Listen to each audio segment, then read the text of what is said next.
Hello everyone, this is Dr. Christine Austin, and I'm going to be reviewing this presentation on the legal status of students.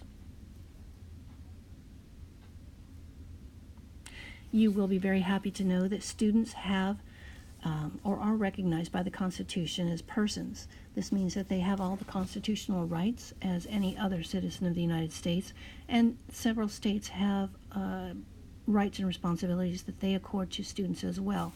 There are also several other federal statutes that grant legal rights to students, and we'll be discussing several of those within this class.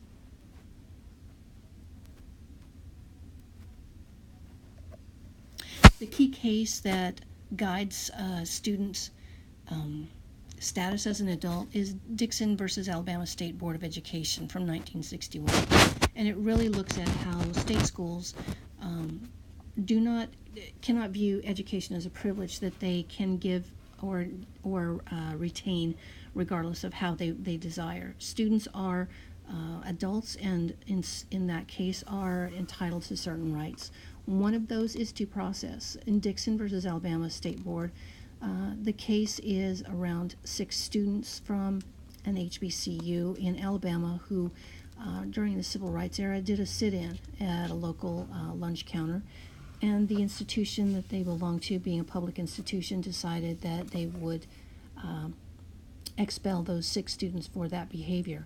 They did this without giving the students any due process, and so those students took the case to court and they won.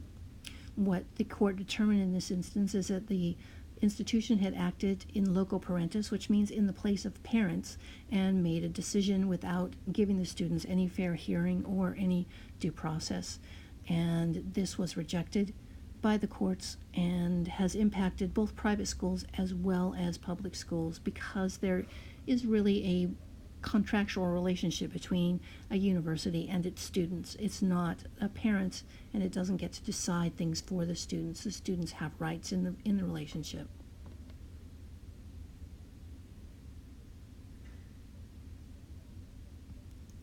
Whoops. Little trouble there. Some additional cases that really looked at this whole situation were Tinker versus Des Moines School District, kind of the same situation. Goss v. Lopez and Healy v. James. All of these cases can be looked up from LexisNexis or through the legal issues link in the LibGuide for Ross Pendergraph Library.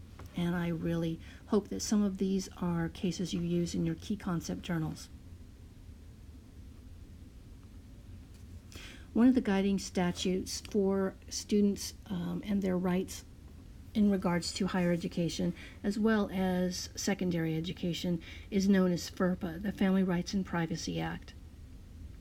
This law guides the administration of students' educational records, so that anyone who has an educational record, and is defined very broadly, has the right to have those kept in private and not given out willy-nilly as the institution sees it, that anything dealing with their grades has to be guided by some very secure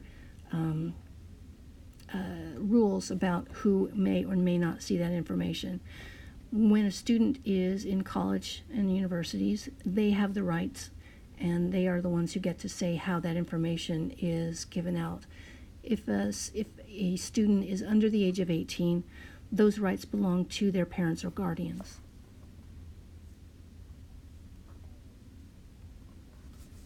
The reason students in college and universities have the rights of FERPA is because they have reached what's known as the age of majority. That is from 1971, when the 26th Amendment lowered voting rights to age 18 and gave young adults the rights and privileges of any other adult, at least in this particular area. And it also governs how they are to be treated when they are in college and university. The age of majority allows students to enter into contracts, which is particularly important for higher education institutions because there are a large number of contracts that students enter into. There are housing contracts, tuition contracts. They may have a food service contract, or they may need to give consent for medical treatment. All of those things are pertain to the student as a legal adult.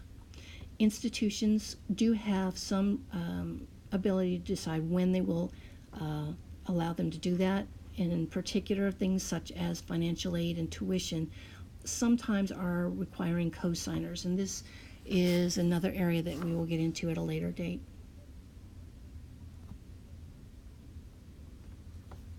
So you will see that there are a lot of different contractual relationships existing between students and the institution. Those include housing, food service, student loans.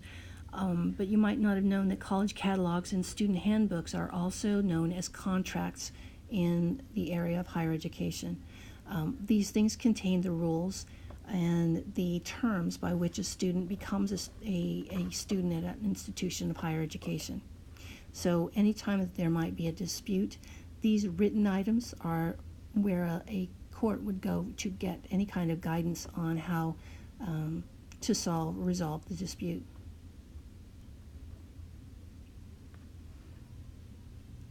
Another key case that helped to define this relationship, this contractual relationship, was Carr versus St. John's University, where a private institution had to realize that it had an implied contract between the student and the university, that if the student abided by all of the restrictions or terms of behavior for the university, that they would be able to obtain a degree. So this was extended to the public institutions with Healy versus Larson, and really looks at how colleges and students have a relationship defined by those contracts which the student has agreed to. And those are typically including the student catalog and the student handbook. A little too far.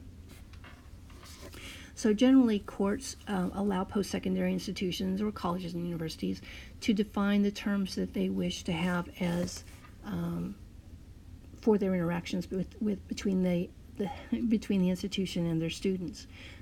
Colleges can define what that relationship is. They can write their own codes of student conduct. They can give the student the steps that they need to go through in order to obtain that degree. And none of this is guided by any particular law. It's up to the institution to define what those procedures, what those codes of conduct are. And typically, a court will defer to the institution because the student does not have to go to that particular institution. They voluntarily choose to associate with a particular institution once they have been made aware of what those codes of conduct and what those procedures and processes for receiving a degree are. However, if an institution violates those contracts and does not follow what it has already put into writing, that's when the courts will come and intervene and likely decide in the favor of the student disputant in that case.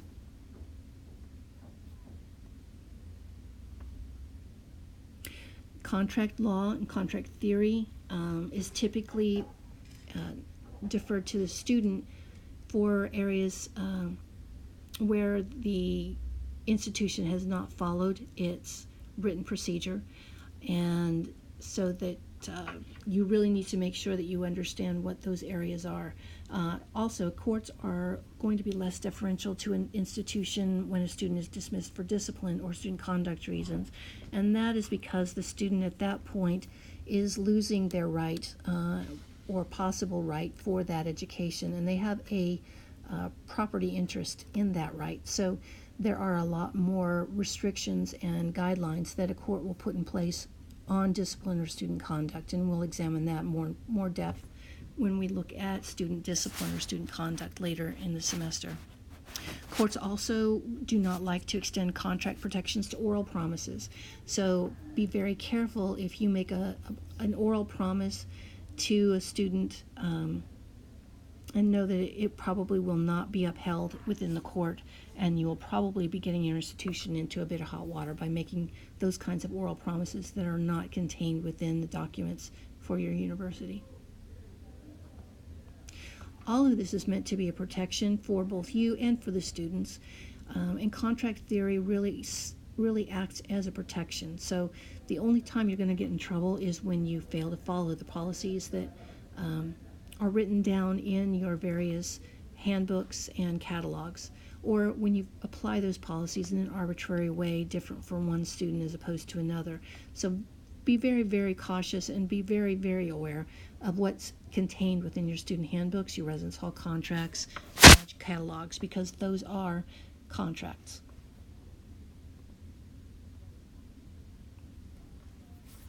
So as you've seen, the student-college relationship is essentially contractual in nature. One side promises one thing and the other side accepts that contract or those processes by which they need to behave. So the proper standard for interpreting that is to have reasonable expectations on each side and making sure that each side knows what they can expect from the other side.